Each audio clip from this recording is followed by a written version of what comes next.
Hola, muy buenas tardes a todas las personas que nos acompañan el día de hoy en este espacio. Muchas gracias por estar acá y compartir con nosotras en este diálogo. Les damos la bienvenida a este conversatorio sobre el aporte de las mujeres en la política de protección de líderes y lideresas sociales y en las estrategias de autoprotección de las comunidades en Colombia. Este espacio se da en el marco del proyecto de fortalecimiento de las capacidades de protección y autoprotección que la Fundación Paz y Reconciliación ha ido generando con las lideresas y líderes sociales en los territorios y sus comunidades desde el año 2017 con el apoyo de la Embajada de Holanda. El objetivo del día de hoy es generar una discusión en torno a un tema vital para la realidad de nuestro país: la vulneración de los derechos humanos de las personas que ejercen liderazgos sociales y defienden libertades y derechos en los territorios, y cómo estas vulneraciones afectan de manera particular a las mujeres, particularmente a quienes se encuentran en zonas que han sido históricamente vulneradas en el conflicto armado interno y que el día de hoy, después del acuerdo de paz, siguen siendo focos de violencia política y social en medio de un escenario en que son estratégicas para las economías legales e ilegales en el país. Para cumplir con este objetivo, hoy contamos con la presencia de 4 invitadas. Estamos esperando la conexión de la cuarta de ellas. En un primer momento, para entender este contexto de vulneración, Lina Macías, coordinadora del proyecto de protección y autoprotección de la Fundación Paz y Reconciliación, nos dará un balance y una reflexión sobre este contexto. Después de este diálogo, haremos una pregunta específica al panel, que está compuesto por María Eugenia Cruz, coordinadora de la Red Nacional de Mujeres Defensoras de Derechos Humanos e integrante de la corporación Mujer Sigue Mis Pasos, que fue participante de la mesa de negociaciones en La Habana y que estuvo involucrada en la construcción de 2 informes sobre violencia sexual y violencia basada en género en los Montes de María, que fueron entregados en el año 2019 a la Jurisdicción Especial para la Paz, la Comisión de la Verdad y la Corte Constitucional. María Eugenia también ha participado en la experiencia del Programa Integral de Garantías para Mujeres Lideresas y Defensoras de Derechos Humanos en el año 2018 y 2019. También nos acompaña la abogada Elena Ambrosi Turbay, experta en derechos humanos, especializada en derecho internacional humanitario y en relaciones internacionales, quien ha sido asesora y directora de derechos humanos del viceministro de Defensa, asesora de asuntos exteriores, negociadora alterna del proceso de paz en La Habana y actualmente es la procuradora delegada para el seguimiento del acuerdo de paz. Al igual que María Eugenia, Elena hizo parte de la experiencia del Programa Integral de Garantías para mujeres lideresas y defensoras de derechos humanos. Y en unos momentos esperamos que se pueda conectar la lideresa afrodescendiente y defensora de derechos humanos y étnico-territoriales Clemencia Carabalí Rodallega. Esperemos que cuando ella pueda conectarse hagamos las presentaciones pertinentes. Sin más preámbulos, daría paso a Lina Macías, la coordinadora del proyecto de protección y autoprotección de la Fundación.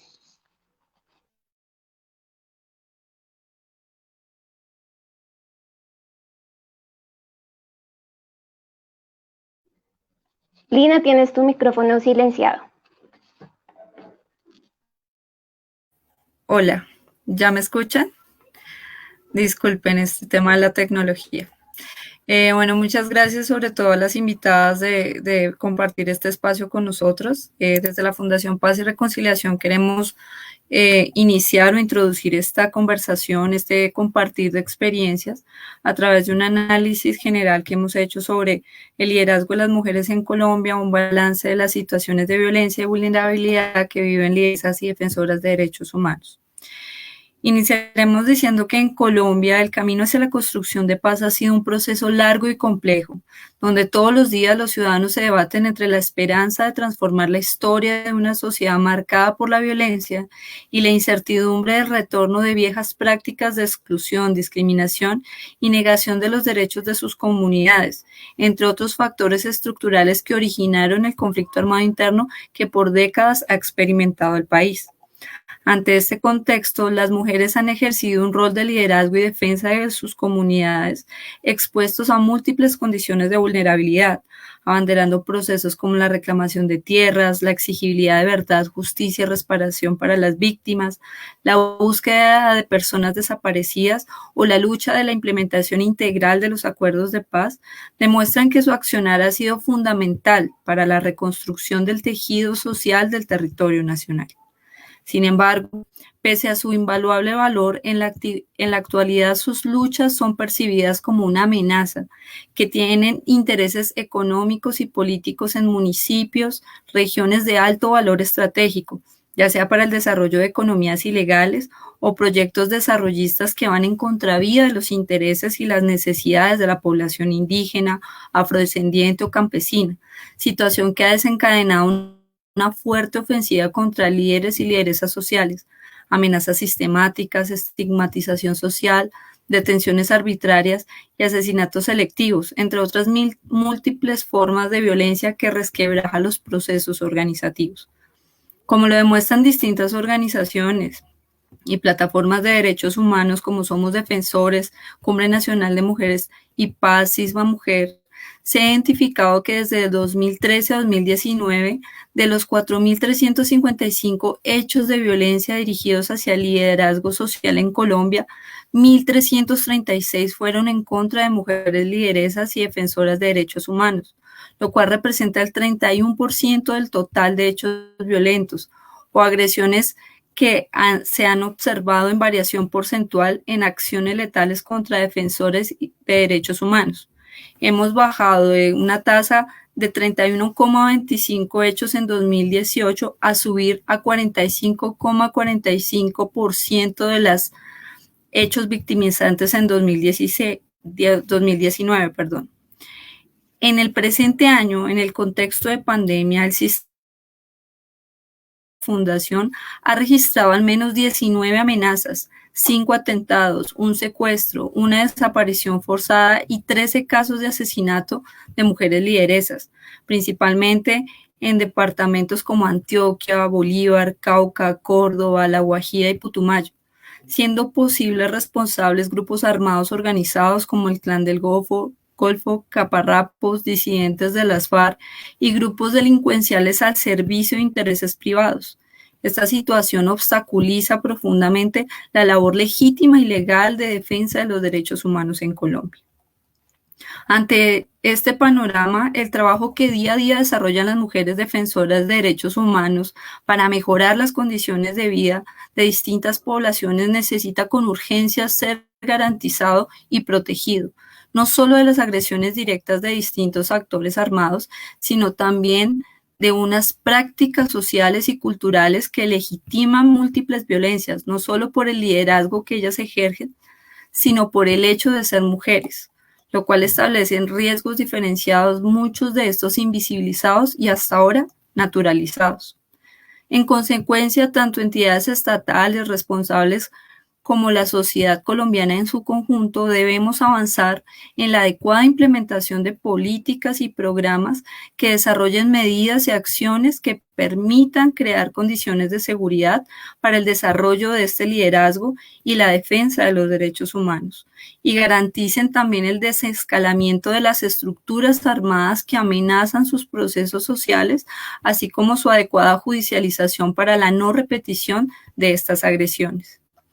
Aportando en este propósito, la Fundación Paz y Reconciliación considera fundamental escuchar las voces de aquellas mujeres que han participado de manera activa en la elaboración de estas propuestas y han abierto la discusión de estas necesidades tanto en el escenario público del sistema de garantías de protección como en los procesos locales de construcción colectiva, de estrategias y medidas de autoprotección, experiencia que posiblemente pueda orientar los procesos que buscan el reconocimiento de las mujeres como sujetas de especial protección y las garantías para el goce efectivo de sus derechos. Gracias. Muchas gracias a ti, Lina, por este contexto resumido que nos presentas y entendiendo y partiendo de este panorama que tú mencionas, quisiera entonces preguntarle a María Eugenia Cruz, sobre estas prácticas e iniciativas que se han dado desde la sociedad civil y que han contribuido a fortalecer o impulsar las dinámicas y las construcciones que se han dado desde las instituciones y entidades gubernamentales para proteger a esta población específica. Entonces te pregunto, María Eugenia, ¿cómo la experiencia en el diseño, formulación e implementación del Programa Integral de Garantías para Mujeres Lideresas y Defensoras de Derechos Humanos? ¿Me escuchas bien? Hola, María Eugenia, ¿me estás escuchando bien?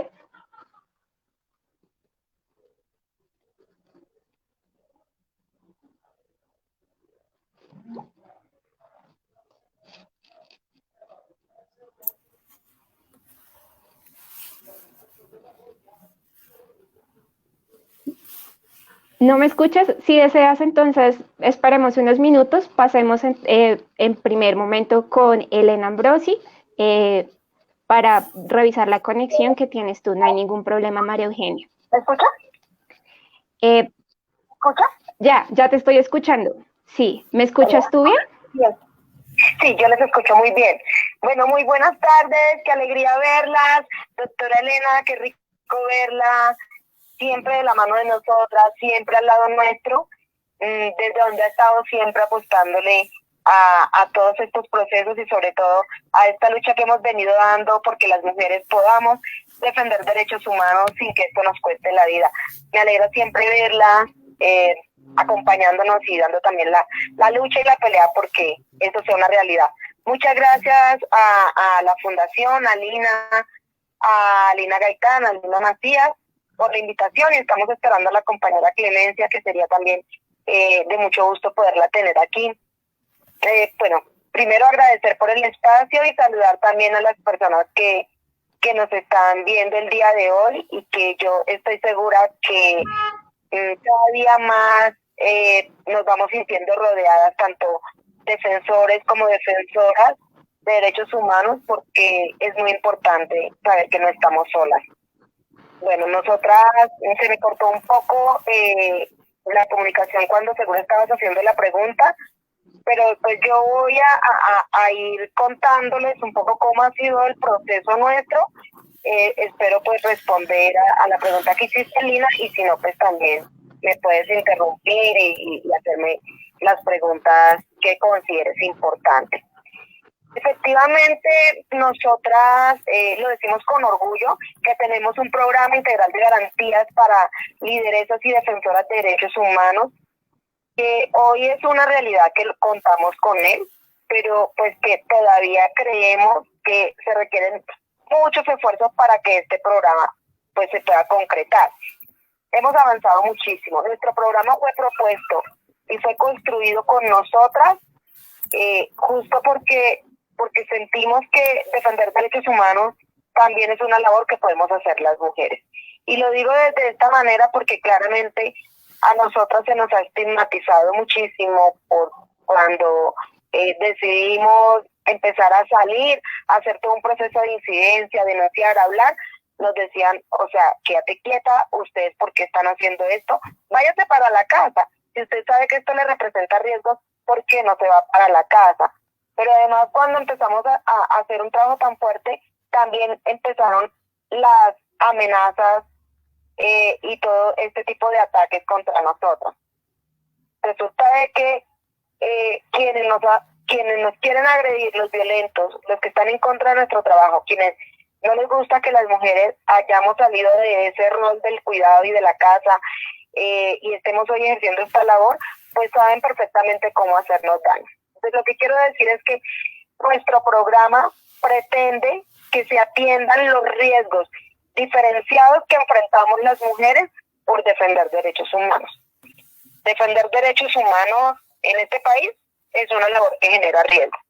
Pero cuando quien ejerce esta labor es una mujer, los riesgos se incrementan porque pues lo hacemos en un contexto de violencia sociopolítica, pero también tenemos que hacerlo todavía frente a una sociedad muy machista. Y nos sentamos a pensar qué hacer. sí, qué hacer, porque ya definitivamente devolvernos para la casa, eso iba a ser imposible. Entonces, ¿cómo generamos acciones que permitan que se nos den las garantías para poder hacer esta labor que es tan importante en favor de la paz, en favor de los derechos de las mujeres? Y nuestro programa fue construido de la mano de muchas otras organizaciones, pues la Red Nacional de Mujeres Defensoras, la organización a la que yo pertenezco, decir que pues no hay una coordinación nacional, no soy una coordinadora nacional única, sino que está un equipo que es el Comité Coordinador y de Impulso, de 5 compañeras, donde hay compañeras afroindígenas, pero también hay nodos en el territorio, y que la red cuenta con 70 organizaciones y 700 mujeres defensoras de derechos humanos en todo el territorio. Entonces, todo este trabajo que nosotras hemos venido haciendo de la mano con otras plataformas de mujeres es un acumulado grande para pensarnos cómo hacer una propuesta de protección integral. Y es así como nace el Programa Integral de Garantías para Lideresas y Defensoras, que cuenta con 3 ejes que son muy importantes, que es el eje de prevención, el eje de protección y el eje de garantías de no repetición, que claramente propone unas acciones en materia de investigación, de sanción, que es tema de justicia, pero también de memoria. Y en ese sentido decir que por eso es tan poderoso, porque está nutrido y construido con todo este montón de compañeros que están dando la lucha en el territorio, pero que también desde toda esta experiencia que nosotras ya tenemos.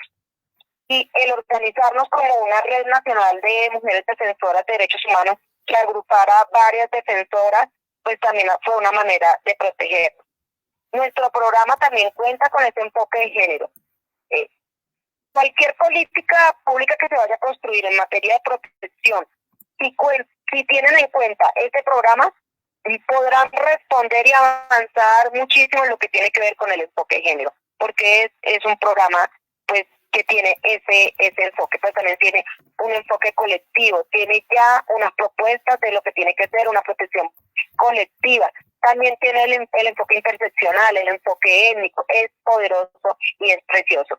Decir que todo esto claramente está puesto y está realizado por este poder femenino que hay, pero también decir, y pues aquí quiero aprovechar que está la doctora Elena y siempre lo tendré que decir, fue muy importante que estuviera la Procuraduría allí, sobre todo de la mano de la doctora Elena, la Defensoría del Pueblo, también de la Delegada de la Mujer, y que estuviese también la comunidad internacional, para que nosotras podamos avanzar en todas estas propuestas, de pronto que también en contextos tan adversos, donde no se comprende el por qué una mujer tiene que salir a defender derechos humanos cuando puede hacer otras cosas en la casa, pues no es fácil. Entonces nos tocó dar todo un proceso también de que se comprendiera, pero también empezar a hacer esas propuestas.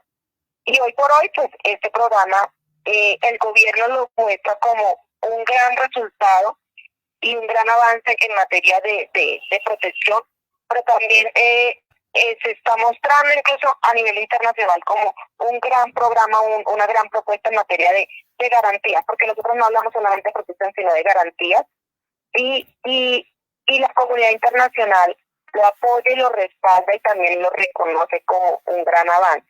Ahora bien, no todo ha sido fácil, como lo hemos dicho, y no está concluido esa protección porque todavía falta que se logre implementar a todas las defensoras que están en riesgo y que logre llegar a todos los territorios.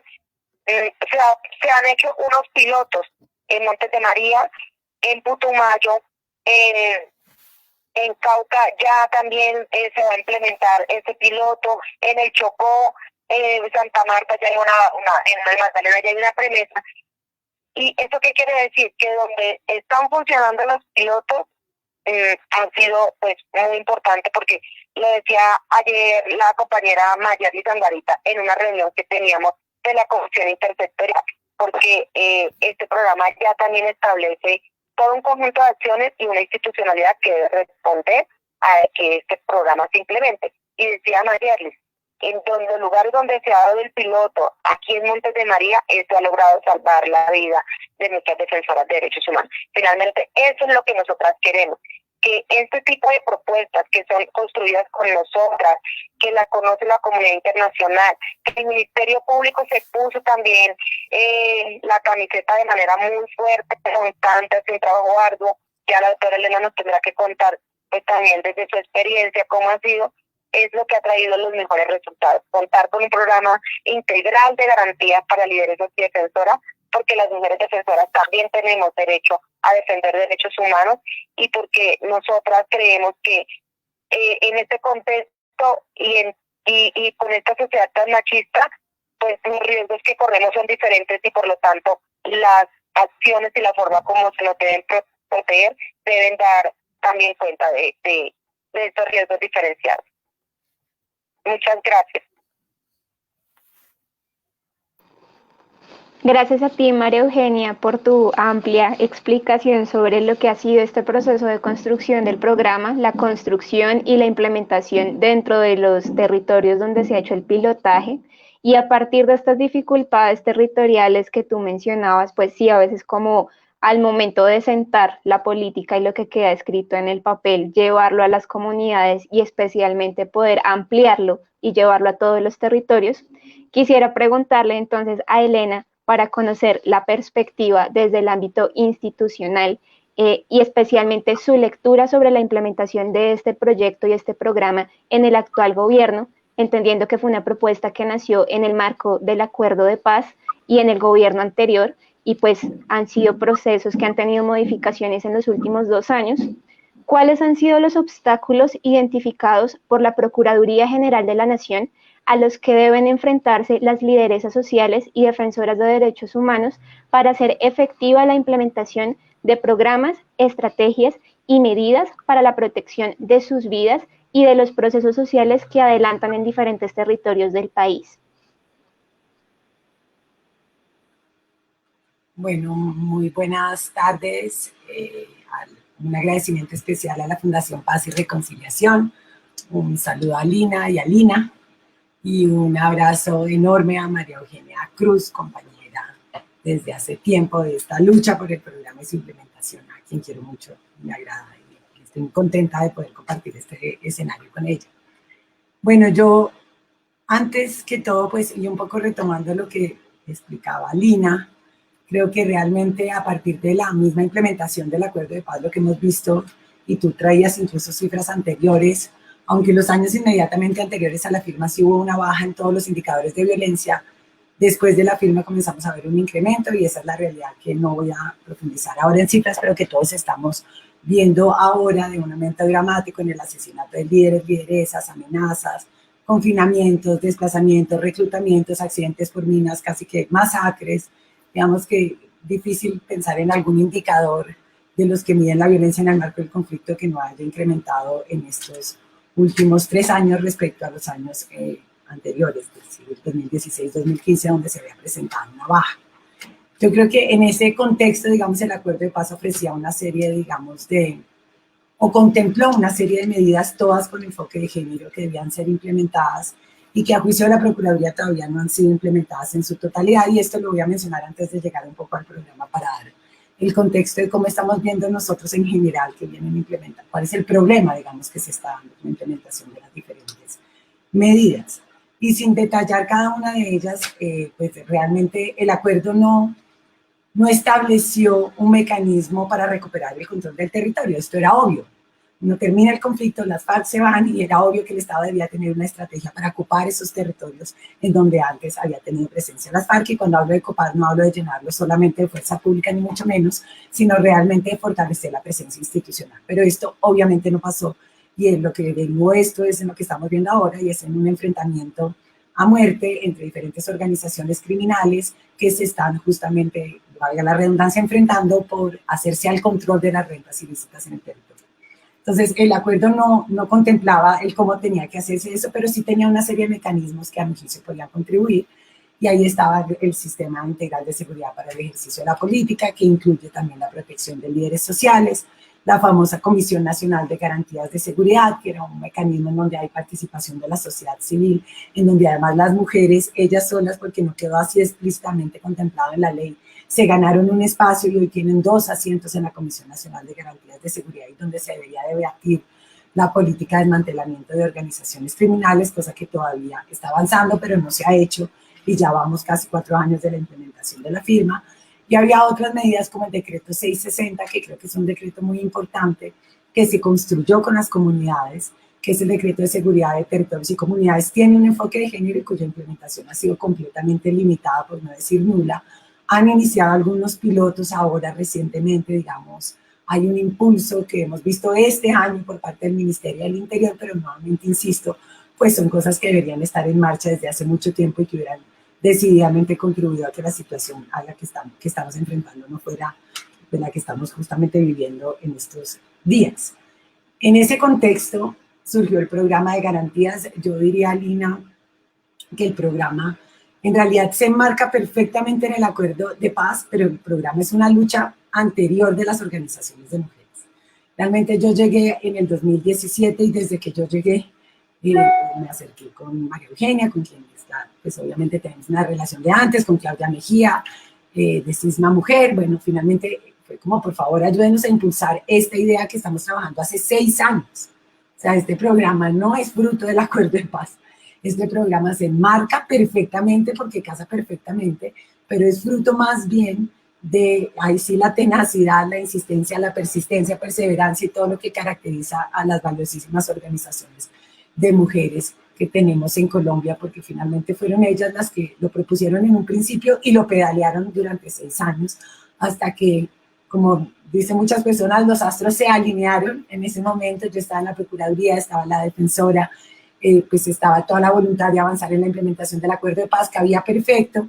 Entonces comenzamos a empujar ahí sí de manera conjunta y encontramos, digamos, buena recepción en el Ministerio del Interior, en un grupo de trabajo dentro de la Dirección de Derechos Humanos para avanzar en la aprobación del programa, que terminó siendo aprobado en el 2018. María Eugenia me corregirá, pero creo que fue 5 o 6 años después de que se hubiera propuesto la primera versión del programa por parte de las mujeres en el marco de la Mesa Nacional de Garantías. Entonces aquí, como si queremos hablar de obstáculos, pues miremos este primer obstáculo. O sea, realmente son años en que el gobierno desconoce o no reconoce tanto los impactos diferenciados que tiene el conflicto con las mujeres y en esa medida, digamos, también las medidas específicas que tiene que adoptar en materia de prevención y protección para prevenir, digamos, o atender esos riesgos particulares que enfrentan solamente las mujeres en los territorios. Entonces, creo que esa extensión de tiempo en la aprobación pues es simplemente reflejo nuevamente de esa incapacidad que ha tenido el gobierno, que no estoy diciendo un gobierno, creo que hemos sido todos, yo también he sido gobierno, de realmente reconocer esos riesgos específicos que enfrentan las mujeres y en esa medida la necesidad de medidas particulares. Y ya de ahí se aprobó el programa que María Eugenia ya describió, que realmente es un programa, a mi juicio, que va mucho más allá de lo que ha ido toda la política de prevención y protección en el país, porque es un programa realmente integral. Es un programa que se centra de verdad, que adopta medidas en diferentes ámbitos y que busca de verdad, son medidas bastante robustas a mi juicio en materia de prevención, y ya lo explicaba un poco María Eugenia, pero para volverse el programa realidad, pues pasó casi que más de 1 año y medio, porque lo aprobamos en junio de 2018, lo aprobó el gobierno, y hasta diciembre de 2019 logramos tener un plan de acción. Y ahí todo esto, digamos, lo cuento un poco para evidenciar cuáles son esos enormes obstáculos que estamos todo el tiempo enfrentando y están sobre todo enfrentando las organizaciones de mujeres y las mujeres lideresas cuando dialogan con nosotros de las entidades del Estado ante esa incapacidad nuestra de reconocer la necesidad de esas medidas urgentes. Y ese proceso de definición del plan de acción fue realmente un proceso bastante complejo, María Eugenia, tú lo sabes. O sea, para las entidades fue muy difícil entender ese programa tan ambicioso que igual había sido adoptado por el mismo gobierno y pensarse acciones específicas para atender a lo que el programa decía en materia de prevención y protección. Entonces realmente pues estaba el tránsito de gobierno, ese es un momento siempre muy complejo. En todo caso, nosotras sabíamos de la importancia y las organizaciones de mujeres siempre decían, es importante que salgamos con un plan de acción ya, después si hay que hacer algo mejor se hace, pero necesitamos un plan de acción porque no nos sirve programa sin plan de acción. Entonces trabajamos como en este tránsito de gobierno que, insisto, siempre es un momento muy complejo, y realmente lo que tenemos es un plan de acción que a mi juicio es importante, porque tenemos plan de acción. Se logró que fuera 3 años, que era una solicitud de las organizaciones de mujeres, pero es un plan de acción que dista mucho de lo que debería ser un plan de acción ideal. Realmente las entidades y nosotros participamos activamente como Procuraduría en ese proceso junto con la Defensoría. Convocamos a las entidades para que pudieran entrar en diálogo con las organizaciones de mujeres frente a las acciones que estaban proponiendo para cumplir el programa, y lo que uno veía realmente era como esta incapacidad de diseñar estrategias, programas, planes específicos para atender esos riesgos que enfrentan las mujeres. O sea, si uno ve el programa, ve algunos programas que ya habían, lo que hay en el plan de acción básicamente son cosas que ya venían haciendo los ministerios o que ya venían haciendo las agencias o las unidades. Algunas las adaptaron con muy buena voluntad y eso hay que reconocerlo, y no voy ahora a mencionar cuáles porque son más de 30 y pico de entidades, son más de 151 acciones, o sea, creo que de todas maneras es robusto, pero lo que sí quiero decir es que no es un programa, no es un plan de acción, perdón, que atienda a esa fortaleza que tiene el programa en su integralidad, sino fue más como una suma de acciones que ya venían haciendo las entidades, más otras acciones que con muy buena voluntad algunas entidades decidieron definir que sí atienden, digamos, a los lineamientos específicos del programa. Todo esto para decir, un poco hablando entonces de cuáles son esos obstáculos que yo continúo viendo en la institucionalidad, y no excluyo a la Procuraduría porque también nosotros hemos venido haciendo, y liderado por el mismo procurador, un trabajo interno, porque creo que en todas las entidades pasa lo mismo. O sea, siempre hay una persona que trabaja el tema de género y el resto del mundo no tiene ni idea de qué se trata eso. Entonces, realmente creo que aquí hay una complejidad enorme, y es que nosotros, el sector público no sabe qué son acciones con enfoque de género, no tiene idea de diseñar programas específicos para las mujeres. Obviamente estoy sacando a un lado las entidades que exclusivamente trabajan para esos fines, pero sí realmente creo que es evidente la incapacidad del sector público de responder a las necesidades específicas que enfrentan las mujeres, no solamente en materia de seguridad, sino en todo, o sea, en cómo definir acciones afirmativas que permitan superar barreras de acceso a otros bienes y servicios públicos. Todo eso continúa siendo un problema, y lo vemos en la implementación del acuerdo de paz. Hay acciones, sí, hay avances, sí, pero sin duda sigue habiendo un problema que a mi juicio es un problema estructural todavía del Estado colombiano, y ese problema pues se ve manifestado, digamos, en el plan de acción. Yo sumaría a eso el hecho que realmente en temas de seguridad, de prevención y protección, hay una enorme responsabilidad de las entidades territoriales. O sea, nuestra legislación le atribuye una enorme, quizás el primer respondiente en materia de seguridad es la autoridad territorial, pero estamos hablando normalmente, no en todos los casos, pero sí en donde la situación de seguridad es más compleja, de municipios categoría quinta o sexta, que realmente tienen una muy baja capacidad institucional, y naturalmente esto implica muy pocos recursos para hacer frente a esa enorme responsabilidad que tienen en materia de prevención y protección. Esa baja capacidad institucional no solamente se refleja en pocos recursos, sino obviamente también en la incapacidad de diseñar acciones específicas para atender los riesgos particulares de las mujeres. Y es ahí en donde yo creo que la territorialización del plan de acción cobra una importancia mayúscula. Ya María Eugenia lo mencionaba, inició el programa, digamos. Yo siempre hablo como si fuera mío, pero realmente inició el programa del gobierno con lo siento muy, muy mío más bien. Inició el programa de gobierno con 2 pilotos, pero esos pilotos hay que decirlo también, y me parece muy curioso, casi que empezaron antes de que tuviera, en paralelo con la construcción del programa y sin tener plan de acción. Y los 2 pilotos empezaron por la fuerza, el empuje y la insistencia de las organizaciones de mujeres del territorio. O sea, realmente nosotras con la Defensoría en su momento fuimos al territorio, y era básicamente las organizaciones de mujeres prácticamente organizadas diciendo: estamos listas, nosotros ya podemos acá implementar el plan de acción. Nosotros como órganos de control naturalmente pues no podíamos liderar esa tarea, pero sí la empujamos. Y como les digo, esos programas se iniciaron antes de siquiera tener plan de acción. O sea, se comenzó la territorialización sin siquiera haber definido las medidas específicas que iban a bajar, y eso pasó así porque las organizaciones de mujeres en el Putumayo y en los Montes de María así lo lograron, digamos. Esto es nuevamente un logro solo exclusivo de las organizaciones de mujeres en el territorio.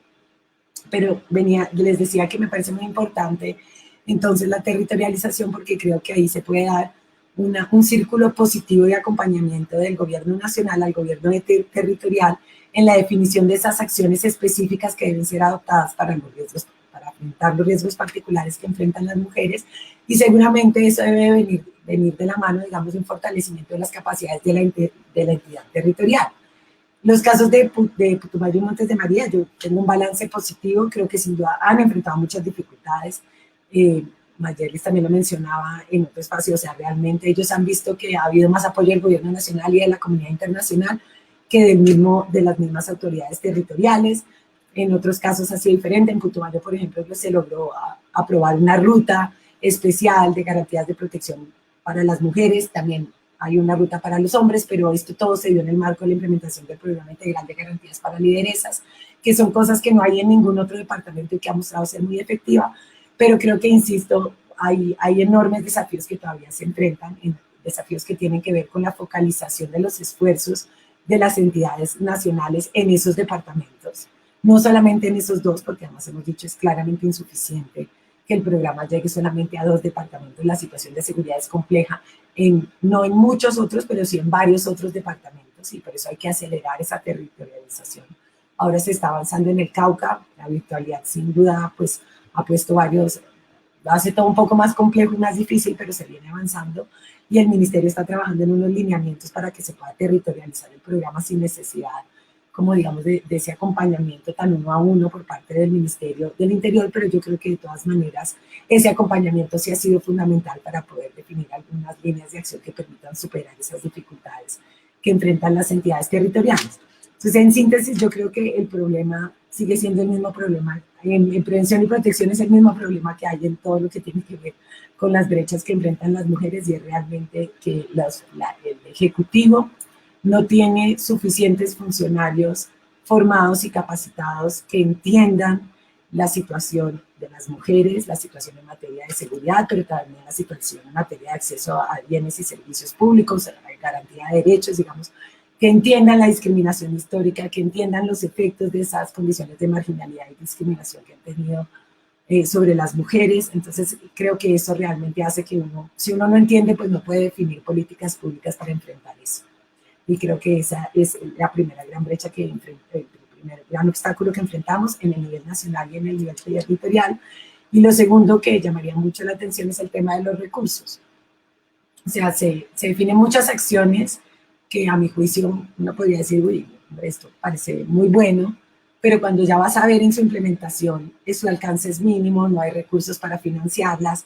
Entonces yo cada vez creo más que realmente las acciones, pues creo más, no soy una convencida de que la voluntad política sin recursos no sirve, y realmente nosotros necesitamos un programa integral de garantías con un plan de acción con recursos propios, que podamos hacerle seguimiento a la ejecución de esos recursos, que tenga unas metas y unos indicadores específicos, ambiciosos, que realmente permitan hacer frente a estos riesgos particulares que enfrentan las mujeres en el territorio. Y creo que para todo eso hace falta, de todas maneras, aunque reconocemos todo lo que ha hecho el Ministerio del Interior en los últimos años para impulsar el programa, incluso a pesar del mismo ministerio, porque creo que ha sido un grupo dentro del ministerio impulsando el programa, que ha venido siendo apoyado gracias al apoyo que ha recibido también de la comunidad internacional, pero no sin muchas dificultades. Creo que realmente necesitamos más voluntad política, más recursos y más capacidades dentro de las instituciones para poder hacer frente a los temas de prevención y protección, y poder dar una respuesta que realmente atienda los riesgos específicos que enfrentan las mujeres. Gracias. Muchísimas gracias, Elena. Recogiendo lo que tú dices, pues en primer lugar me excuso enormemente contigo, con María Eugenia y con todas las personas y organizaciones que participaron en la construcción de este programa integral, pues porque bajo ninguna medida debe quedar supeditado un logro tan amplio y tan importante a un marco que pues sin duda es muy importante para nuestra historia y nuestro país, como fue pues el Acuerdo de La Habana, pero pues jamás se puede negar toda esa historicidad y ese proceso de lucha y de persistencia y de insistencia y resistencia que las mujeres y las organizaciones han construido desde los territorios y que en últimas fue lo que permitió que hoy en día se tenga este programa y ese plan de acción que, como tú señalas, tiene sus límites, como siempre se ve supeditado a unos recursos pues escasos, a este relegamiento que tú señalas de que son unas pocas personas quienes trabajan los temas con enfoque de género y unos enfoques muy particulares, pero se tiene la herramienta. Y justamente retomando este elemento que tú señalaste en toda tu intervención y que es fundamental, sobre el hecho de que lo que se ha logrado y se ha conseguido es por la persistencia de las lideresas, las defensoras y sus organizaciones, quisiera entonces preguntarle a Clemencia Carabalí Rodallega, lideresa afrodescendiente y defensora de derechos humanos y de derechos étnico-territoriales, quien ganó el Premio Nacional de la Defensa de Derechos Humanos en Colombia en el año 2019.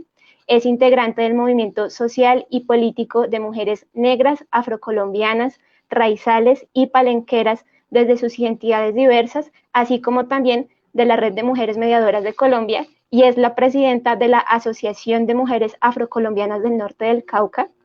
Como desde la experiencia de ASOM, de esta asociación, se han visto entonces desarrolladas las violencias hacia las mujeres lideresas y defensoras de derechos humanos y cuáles han sido las prácticas y estrategias de autoprotección que les han permitido mantenerse en los procesos de exigibilidad en sus territorios.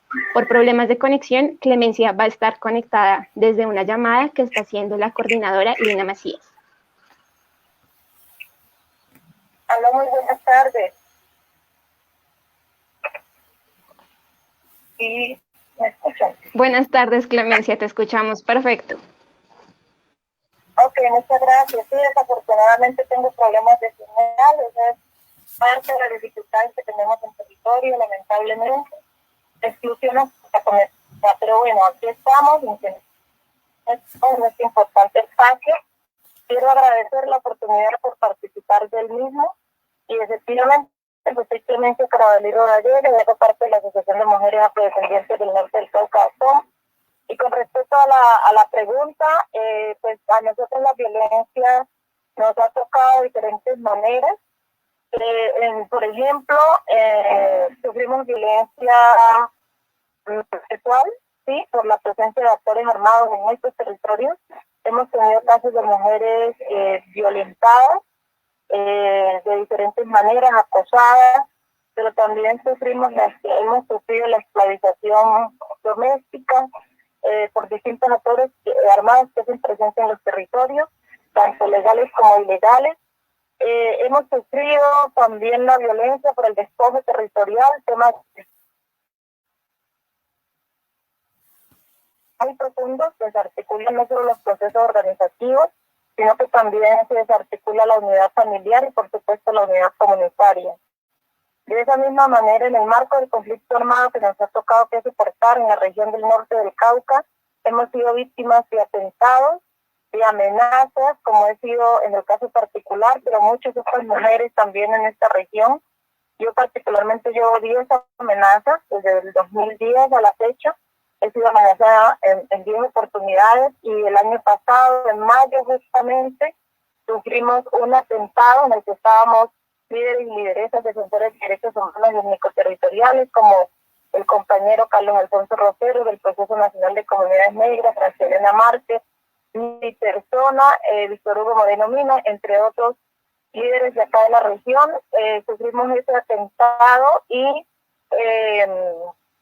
hasta hoy, lamentablemente, ni de las amenazas ni del atentado hemos tenido razón concreta de quién está detrás de ellos a raíz de las investigaciones que realiza las entidades competentes, lo que se convierte en un hecho más de impunidad, ¿sí? De todo lo que pasa acá en la región, de todas las violencias específicamente sobre las mujeres, sobre nuestras vidas, nuestros procesos y nuestros cuerpos, y por esa impunidad, pues por supuesto que lo que se lleva también es un mensaje de que todo lo que se haga por afectar, por agredir los derechos humanos por parte de quienes lo hacen es posible, porque sencillamente no hay sanciones ejemplares. Por eso insistimos en la necesidad de hacer ejercicios de investigación y de sanción ejemplar y efectivos por parte de las autoridades competentes.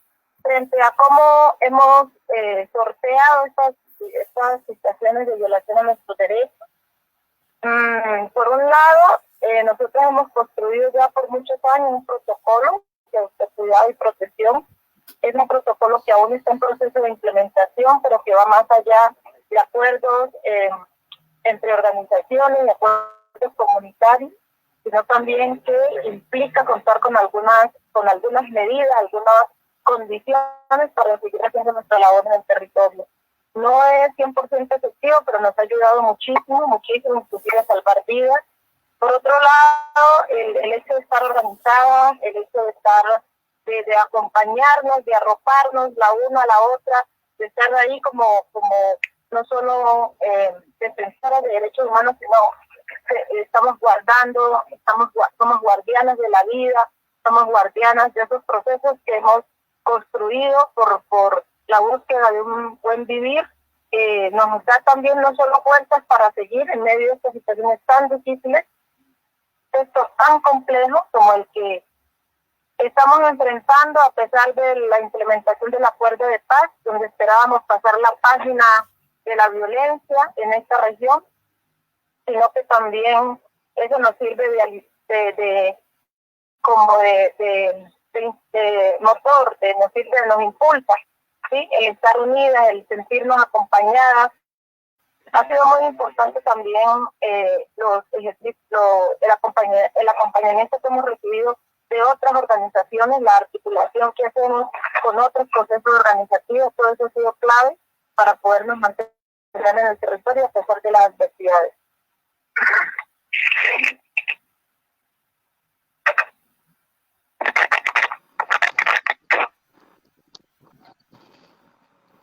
Vale, Clemencia, muchísimas gracias entonces por compartir con nosotras esta experiencia a partir de lo que tú has vivido en el territorio y también has acompañado justamente a través de estas redes de cuidado que se tejen en estos lugares para posibilitar que continúen los procesos que se han construido durante muchos años de lucha y sobre todo fortalecer a las personas y particularmente a las mujeres que hacen parte de ellos, porque como señalaban María Eugenia y Elena en las intervenciones anteriores, las lideresas sociales y defensoras no solo se enfrentan a las violencias cometidas contra ellas por sus posiciones y ejercicios de liderazgo social y de exigibilidad e incidencia política y social, sino también por el hecho de su condición de género. Entonces, a partir de estas experiencias tan valiosas y tan importantes que todas ustedes han compartido con nosotras y nosotros el día de hoy, para cerrar el espacio, quisiera hacerles esta última pregunta sobre cómo se podría avanzar en una articulación de la política de protección que ya está constituida y ya cuenta con estos planes y con estos instrumentos y estas entidades estratégicas para las lideresas sociales y estos procesos de autoprotección y de defensa que ustedes adelantan a nivel territorial junto a las organizaciones de las que hacen parte. Para responderla, entonces, propondría que se hagan el mismo orden expositivo que se ha mantenido hasta este momento. En un primer lugar iría María Eugenia, seguida por Elena, para cerrar con Clemencia finalmente. Y para respetar un poco los tiempos de reunión propuestos, les pediría que sus respuestas sean de 7 minutos máximo. Entonces, te doy paso, María Eugenia.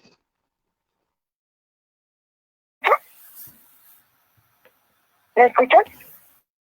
Sí, te escuchamos, perfecto. Ok, bueno, también nos tocó acomodarnos a la tecnología, nada nos queda grande. Yo sigo hablando desde el teléfono, aunque estoy también en pantalla desde el Facebook. Para nosotras es un reto que este programa se logre implementar, porque claramente tiene que haber una articulación y un esfuerzo de toda la institucionalidad. El programa de por sí es un programa, como lo decía la doctora Elena, que cuenta con un plan de acción, pero le hizo falta los indicadores, y tener un presupuesto propio, que todo está más o menos sacado de cada pedacito de lo que hace cada institucionalidad. Y eso en principio para nosotras fue importante, pero ya nos hemos dado cuenta que no es suficiente, que tiene que tener un presupuesto, pero que además tiene que tener un doliente en cada territorio. Y este doliente tiene que ser las autoridades territoriales. Alcaldes y gobernadores son responsables también de la protección de las defensoras de derechos humanos. Alcaldes y gobernadores ya tienen la tarea hecha de cómo proteger, estoy en casa y me van a tumbar la puerta. No te preocupes, María Eugenia. Perdón. La niña no Tranquila, no te preocupes. Además, esto es lo bonito, ¿no? Que es público, que todas las personas sepan cómo nos está tocando, sobre todo a las mujeres, el trabajo en casa, el poder encontrarnos, y también es muy bonito pues poder seguir haciendo esto, superando cualquier dificultad. Entonces, alcaldes y gobernadores son responsables también de que este programa se implemente, de que ese plan de acción se materialice. Y esto parece que esas autoridades locales. Claro, están los ministerios y están todas las instituciones del orden nacional, pero pues en principio no quedaron incluidos en todos los planes de desarrollo, que también era una tarea y era un reto para nosotras, poder lograr que se incluyeran en los planes de desarrollo. Entonces ahora el reto es cómo se logra que esto se materialice, aunque no esté en un plan de gobierno, no esté en un plan de desarrollo, porque es vergonzoso que a un alcalde, que a un gobernador le esté matando a sus defensoras, teniendo cómo poder evitar que esto pase. Y la comunidad internacional que ha jugado un papel importante. La cooperación internacional ha permitido que en estos pilotos también se tienen recursos para que algunas de las acciones que se están liderando pues se puedan también concretar. Entonces, aquí se requiere de todo el mundo. Y claramente este trabajo que ha venido haciendo la Procuraduría y la Defensoría del Pueblo, porque son dos entidades de entes de control, pero con esa formación, esa claridad, esa sensibilidad, pero además de ese compañerismo que hay, si me lo permite con todo respeto, doctora Elena, ese compañerismo que hay con la doctora Elena, con la doctora Diana en su momento, bueno, ahora la nueva delegada ya también, la nueva delegada de la asesoría, ella también ya se ha puesto también en esta lucha, en esta tarea. Entonces es indispensable que esté, pero también todas las organizaciones de mujeres. Esto no se logra solo. Esto, si no interlocutan, si no hay esos espacios de diálogo para que podamos que este programa se implemente, pues va a ser difícil. Hay que hacerlo también de la mano de las organizaciones de mujeres, de las plataformas de mujeres. Hay que llegar al territorio, hay que tener en cuenta que las defensoras están en la vereda, por allá en los territorios más apartados, donde muchas veces ni siquiera la señal del teléfono llega, pero están haciendo un trabajo muy importante y también están en riesgo. Esto hay que hacerlo con las mujeres campesinas, con las mujeres afro, con las mujeres indígenas, porque el programa puede permitir avanzar también en llegar a esos enfoques, además del enfoque de género, llegar a avanzar frente al enfoque étnico, ese enfoque territorial que se requiere, porque claramente se desarrolla en el territorio, se trabaja en el territorio, y en el territorio es donde están las defensoras que están en este momento en riesgo. Por último, decir que felicito a Clemencia también por toda esa exposición que hace, por el trabajo y por la lucha, y que claramente Clemencia lo dice también en sus exposiciones, cómo ellos se han ido articulando entre redes, en parte de varias organizaciones, y esto ha sido para nosotras importante como red de defensoras, y es porque de verdad si nosotras no nos organizamos es difícil que esto pueda llegar a las defensoras. Entonces, si el gobierno identifica los procesos donde están las mujeres organizadas, va a ser mucho más fácil para ellos. El Ministerio del Interior, como ya lo ha dicho la doctora Elena, ha sido quien ha estado liderando este programa desde la Oficina de Derechos Humanos. ha estado en varios gobiernos y pues en este momento hay un gran avance en ese sentido de que ellos ya comprenden que esto es una necesidad y que tienen que llegar al territorio y que hay dificultades, también me parece.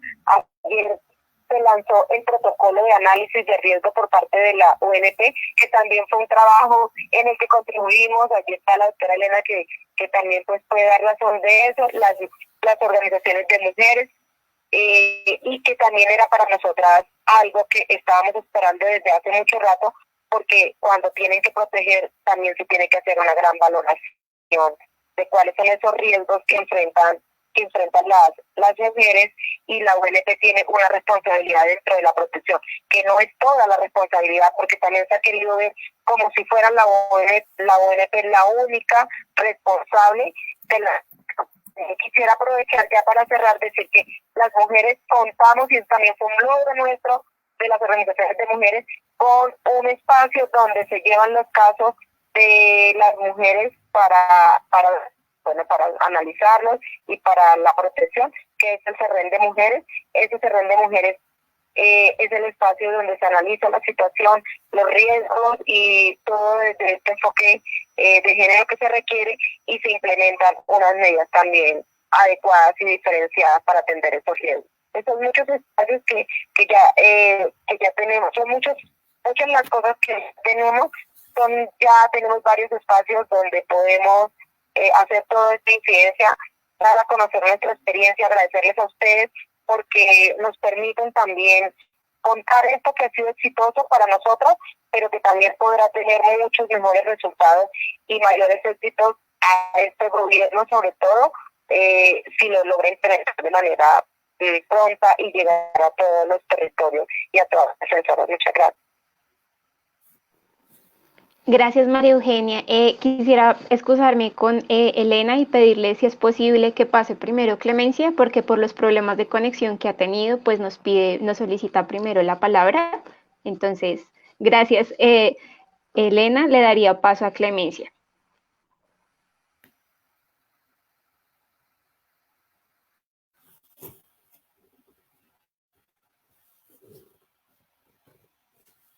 Hola, Clemencia. Hola, Clemencia. Clemencia. Hola. ¿Listo? Aquí estoy. Listo. Sí, estoy. Hola. Sí, tienes la palabra, Clemencia. ¿Para decir lo mismo? No, Clemencia, para la pregunta que te hizo Lina, si se la quieres repetir, Lina, por favor. Sí, por supuesto. Sí, ¿Me escuchas bien, Clemencia? No te preocupes. Hola, ¿me escuchas bien? Sí, pero no Listo. entiendo cómo procedo, porque yo ya había intervenido. Sí, no, tú interveniste la primera parte con la pregunta que te hice, pero ahora estamos cerrando el espacio con esta última pregunta que te voy a repetir, ¿vale? Ah, ok, es que no lo había escuchado. Gracias, repítemelo, por favor. No se preocupe. Entonces, la pregunta sería, sería posible avanzar en esta articulación de la política de protección que ya existe para lideresas sociales y defensoras de derechos humanos y de los procesos de autoprotección que ustedes adelantan en el nivel territorial junto a las organizaciones de las cuales hacen parte? Bueno, yo creo que una manera de avanzar es precisamente que se implemente, por un lado, la legislación agro. Yo creo que este país, Colombia, es uno de los países donde hay mayores avances frente al tema del reconocimiento de derechos étnicos. Sin embargo, esos reconocimientos aún siguen en papel, en la gran mayoría. Entonces es necesario avanzar en la implementación de esas medidas étnicas, como contenidas, por ejemplo, en la Ley 70, en el Auto 005 y otras medidas legislativas que ya hemos conquistado. Pero también existe, por ejemplo, el Programa Integral de Garantías para mujeres defensoras de derechos humanos, y aunque entendemos que el Ministerio está haciendo un esfuerzo por implementar el programa, necesitamos que esa implementación sea real. que sea efectiva, que no se queden anuncios, sino que sea efectiva, que sea acorde al contexto y a las particularidades de los territorios y también en nuestro caso de los grupos étnicos. Es necesario también avanzar en la implementación de los protocolos que como organizaciones étnico-territoriales hemos construido en algunos casos y se están construyendo en otros casos. Nosotras de hecho, estamos compartiendo muchas metodologías con algunos otros procesos organizativos en el territorio. Estamos compartiendo la metodología de cómo hemos construido el protocolo y cómo fortalecemos un ejercicio de articulación para la defensa de los derechos, para la defensa de los derechos, para la protección de las lideresas. Entonces, hay algunas medidas que requieren de acompañamiento, de financiación, como por ejemplo, la adecuación de espacios seguros en nuestras sedes, ¿sí? En nuestras sedes de trabajo. Eso no solo requiere tener algunos acuerdos sobre el comportamiento, sino que quizás requieren algunas modificaciones y mejoras en infraestructura, como mejoras en puertas para la seguridad, solo por colocar algunos ejemplos, ¿no? Entonces, una manera eficiente de avanzar en la protección y autocuidado tiene que ver también con eso, con implementar de manera eficaz todos estos protocolos que las organizaciones estamos construyendo, dado que cada vez cobra mayor importancia por toda la situación permanente de violación de los derechos humanos que padecemos. Ustedes han visto, particularmente en el Cauca, no solo las amenazas, sino que los asesinatos a líderes, a lideresas y a defensoras de derechos humanos es uno de los departamentos con mayor índice de este flagelo, y lo que significa es que lamentablemente el conflicto en nuestro territorio se ha recrudecido, el conflicto se mantiene en vez de retroceder, de disminuir, ¿no? Entonces yo creo que sería parte de lo que habría que hacer y seguir fortaleciendo estos ejercicios de articulación que sin duda alguna son muy importantes, porque nosotros creemos que juntos somos más, que juntos podemos vencer el miedo, creemos que juntos tenemos mucho más energía para poder enfrentar esta situación tan compleja en el marco de la aceptación de los derechos humanos y territoriales que vive Colombia en estos tiempos.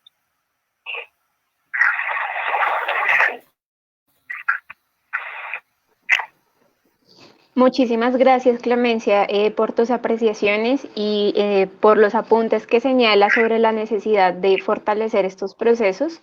Daría paso entonces a Elena para que por favor conteste esta pregunta ya de cierre del espacio. Bueno, muchas gracias, Lina. Yo realmente creo que son varias las cosas que hay que hacer. En primer lugar, hay un enorme problema de armonización de diferentes tipos de instrumentos que se han venido creando en la normatividad y que no han sido armonizados en materia de prevención y protección.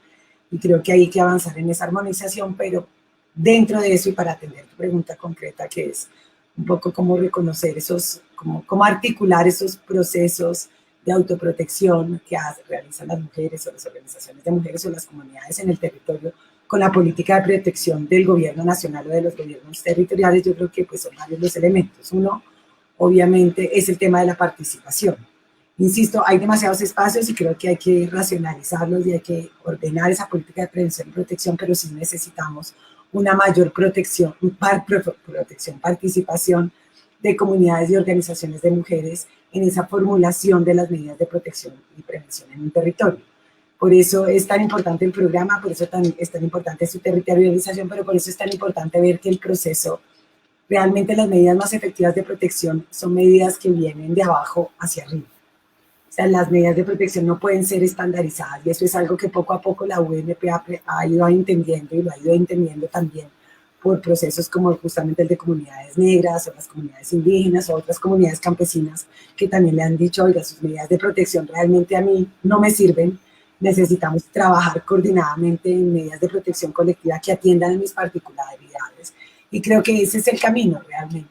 Es un camino por el cual además de obviamente poder, o sea, esa participación puede garantizar adicionalmente no solamente un reconocimiento de la efectividad de esas medidas de autoprotección, y en esa medida una promoción y un apoyo por parte de las entidades del gobierno a esas medidas de protección, sino que seguramente fortalece también los programas, porque insisto, creo que el gran problema de los programas de protección, conozco los avances que ha hecho la UNP, pero es un problema que han tenido los programas en Colombia, es que se piensa muy de arriba hacia abajo y no atienden ni las realidades particulares, ni las realidades específicas, perdón, de los territorios, ni las condiciones particulares de ciertos grupos dentro de los territorios, en particular, y ahora estamos hablando de los grupos de mujeres. Entonces, creo que una mayor participación de las comunidades en la definición de esas rutas de protección y sin duda, por ejemplo, un fortalecimiento de los esquemas como los de protección colectiva que viene implementando con muchas dificultades la UNP son un camino que permitiría ayudar a articular esos esfuerzos que vienen de diferentes lados, de diferentes visiones, pero que sin duda apuntan al mismo fin o objetivo. Gracias. Vale, Elena, muchísimas gracias y muchísimas gracias a María Eugenia también por participar en este espacio. Agradecemos también a todas las personas que nos vieron durante esta hora, a Lina Macías, coordinadora del proyecto, que es quien ha gestionado y posibilitado el conversatorio, invitando a las personas, y a Clemencia, que por problemas de conexión pues ya nos tuvo que dejar, pero afortunadamente pudo participar en algunos momentos y darnos y compartir con nosotras esas experiencias tan valiosas que ha construido desde su liderazgo social. Casualmente, Lina, gracias. Quería comentarles también la situación de contexto de Clemencia, y es que efectivamente se le varó su vehículo para donde iba y ella tiene esquema de UNP. Entonces estaba rápidamente tratando de estar con nosotros, pero también de poder facilitar el tema del vehículo para seguir movilizándose hacia donde va. Y pues me llama la atención porque esa es parte, digamos, de los retos que tienen que vivir las lideresas sociales en sus territorios, donde el cambiar de un vehículo, el irse por otra vía o que pasen cosas externas puede ser, digamos, parte de las vulnerabilidades que tienen que enfrentar todo el tiempo para el ejercicio, digamos, que lo asumen con mucha convicción, pese a todos esos obstáculos que se le presentan. Pero con eso, digamos, para disculparla que no pudo estar en el cierre, yo quiero agradecerles profundamente a Elena, a María Eugenia, a Lina también, de este espacio, porque es parte, digamos, del ejercicio de fortalecimiento de capacidades que nosotros le planteamos a los territorios donde estamos trabajando esto, apoyado con la Embajada de Holanda, la necesidad de conocer estas experiencias para alimentar las estrategias de protección y autoprotección que ellos vienen liderando. Digamos que ese rastro, digamos, esa experiencia y esa historia de vida que las mujeres han desarrollado son los pilares en donde podemos seguir construyendo la paz tan anhelada de manera territorial, pero sobre todo sumarle a la política pública los saberes y conocimientos que la experiencia de vida de los líderes y lideresas sociales en este país. Muchísimas gracias por haber participado. Espero que nos encontremos en otra oportunidad. Muchas gracias, Lina.